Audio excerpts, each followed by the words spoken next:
Nors susisiekimo ministerija ir džiaugiasi, jog Lietuva yra viena iš 4 valstybių, kuriuose žūčių kelyje skaičius pernai sumažėjo labiausiai.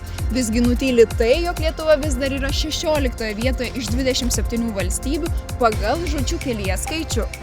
Ekspertai sako, kad norint dar labiau sumažinti mirtingumą keliuose, turime imtis drastiškų priemonių bei gerinti kelių būklę. Nuvažiavimai nuo kelio ir atsitrenkimai į medį. 23 pavyzdžiui metais 28 žuvusieji ir 130 sužeistieji. Galėtume tokių įvykių skaičių sumažinti įrengiant atitvarus, važiuojant nuo kelio, kad neatsitrenktų į medį ir nežūtų.